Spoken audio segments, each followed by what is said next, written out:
ଜିହିଜିକଲ ଅଧ୍ୟାୟ 25।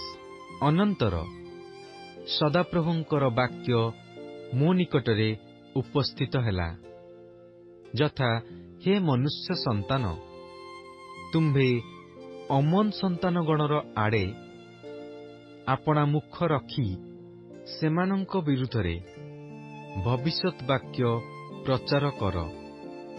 ଆଉ ଅମନ ସନ୍ତାନଗଣକୁ କୁହ, ତୁମ୍ଭେମାନେ ପ୍ରଭୁ ସଦାପ୍ରଭୁଙ୍କର ବାକ୍ୟ ଶୁଣ। ପ୍ରଭୁ ସଦାପ୍ରଭୁ ଏହି କଥା କହନ୍ତି, ଆମ୍ଭର ଧର୍ମଧାମ ଅପବିତ୍ରୀକୃତ ହେବାବେଳେ ତାହା ବିରୁଦ୍ଧରେ ଓ ଇସ୍ରାଏଲ ଦେଶ ଧ୍ୱଂସିତ ହେବାବେଳେ ତାହା ବିରୁଦ୍ଧରେ, ଆଉ ଜିହୁଦା ବଂଶ ବନ୍ଦୀ ହୋଇ ଯିବାବେଳେ ସେମାନଙ୍କ ବିରୁଦ୍ଧରେ ଭଲ ହେଲା ବୋଲି ତୁମ୍ଭେ କହିଅଛ। ଏଥିପାଇଁ ଦେଖ, ଆମ୍ଭେ ତୁମ୍ଭକୁ ଅଧିକାର ରୂପେ ପୂର୍ବଦେଶୀୟ ସନ୍ତାନଗଣର ହସ୍ତରେ ସମର୍ପଣ କରିବା, ଆଉ ସେମାନେ ତୁମ୍ଭ ମଧ୍ୟରେ ଆପଣା ଆପଣା ଛାଉଣି ସ୍ଥାପନ କରିବେ ଓ ତୁମ୍ଭ ମଧ୍ୟରେ ଆପଣା ଆପଣା ବାସ ନିର୍ମାଣ କରିବେ। ସେମାନେ ତୁମ୍ଭର ଫଳ ଭୋଜନ କରିବେ ଓ ତୁମ୍ଭର ଦୁଗ୍ଧ ପାନ କରିବେ। ଆଉ ଆମ୍ଭେ ରବ୍ବାକୁ ଉଷ୍ଟ୍ରଶାଳା କରିବା ଓ ଅମନ ସନ୍ତାନଗଣର ଦେଶକୁ ମେସାଦି ପଲର ଶୟନ ସ୍ଥାନ କରିବା। ତହିଁରେ ଆମ୍ଭେ ଯେ ସଦାପ୍ରଭୁ ଅଟୁ, ଏହା ତୁମ୍ଭେମାନେ ଜାଣିବ। କାରଣ ପ୍ରଭୁ ସଦାପ୍ରଭୁ ଏହି କଥା କହନ୍ତି, ତୁମ୍ଭେ ଇସ୍ରାଏଲ ଦେଶ ବିରୁଦ୍ଧରେ କରତାଳି ଦେଇଅଛ, ପଦାଘାତ କରିଅଛ, ପୁଣି ଆପଣା ପ୍ରାଣର ସମ୍ପୂର୍ଣ୍ଣ ଘୃଣାଭାବରେ ଆନନ୍ଦ କରିଅଛ। ଏଥିପାଇଁ ଦେଖ, ଆମ୍ଭେ ତୁମ୍ଭ ବିରୁଦ୍ଧରେ ଆପଣା ହସ୍ତ ବିସ୍ତାର କରିଅଛୁ ଓ ଲୁଟ୍ ଦ୍ରବ୍ୟ ରୂପେ ଗୋଷ୍ଠୀବର୍ଗଙ୍କ ହସ୍ତରେ ତୁମ୍ଭକୁ ସମର୍ପଣ କରିବା। ପୁଣି ଆମ୍ଭେ ଗୋଷ୍ଠୀବର୍ଗଙ୍କ ମଧ୍ୟରୁ ତୁମ୍ଭକୁ କାଟି ପକାଇବା ଓ ଦେଶ ସମୂହ ମଧ୍ୟରୁ ଆମ୍ଭେ ତୁମ୍ଭକୁ ଉଚ୍ଛିନ୍ନ କରିବା। ଆମ୍ଭେ ତୁମ୍ଭକୁ ସଂହାର କରିବା। ଆଉ ଆମ୍ଭେ ଯେ ସଦାପ୍ରଭୁ ଅଟୁ, ଏହା ତୁମ୍ଭେ ଜାଣିବ। ପ୍ରଭୁ ସଦାପ୍ରଭୁ ଏହି କଥା କହନ୍ତି, ମୋଆବ ଓ ସେଇର କହୁଅଛନ୍ତି, ଦେଖ, ଜିହୁଦା ବଂଶ ଅନ୍ୟ ସକଳ ଗୋଷ୍ଠୀର ସମାନ। ଏଥିପାଇଁ ଦେଖ, ଆମ୍ଭେ ନଗର ସମୂହଠାରୁ ମୋଆବର ପାର୍ଶ୍ୱ ମୁକ୍ତ କରିବା,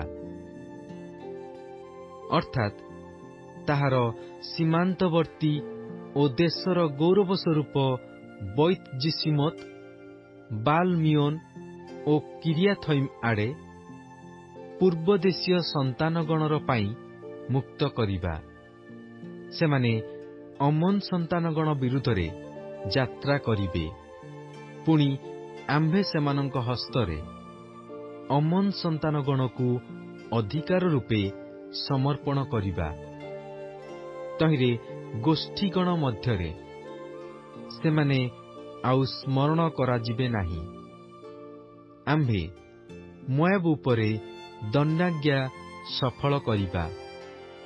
ତହିଁରେ ଆମ୍ଭେ ଯେ ସଦାପ୍ରଭୁ ଅଟୁ, ଏହା ସେମାନେ ଜାଣିବେ।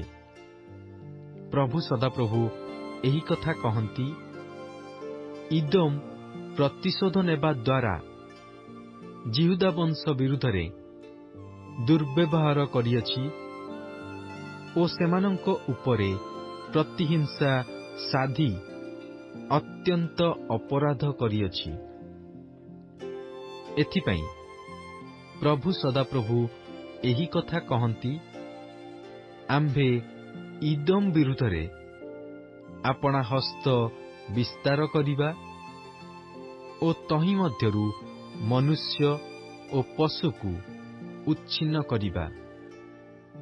ଆଉ ଆମ୍ଭେ ତୈମନ ଠାରୁ ତାହା ଧ୍ୱଂସସ୍ଥାନ କରିବା।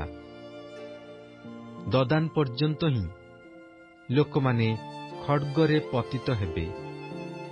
ପୁଣି ଆମ୍ଭେ ଆପଣାର ଲୋକ ଇସ୍ରାଏଲର ହସ୍ତ ଦ୍ୱାରା ଆମ୍ଭର ପ୍ରତିଶୋଧ ରୂପ ଭାର ଇଦୋମର ଉପରେ ଥୋଇବା।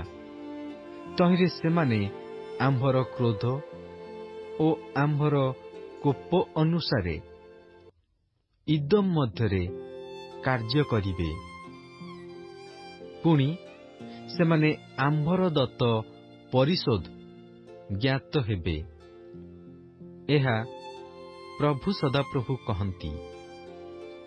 ପ୍ରଭୁ ସଦାପ୍ରଭୁ ଏହି କଥା କହନ୍ତି, ପଲେଷ୍ଟୀୟ ଲୋକମାନେ ପ୍ରତିହିଂସା ସାଧିବାର ବ୍ୟବହାର କରିଅଛନ୍ତି।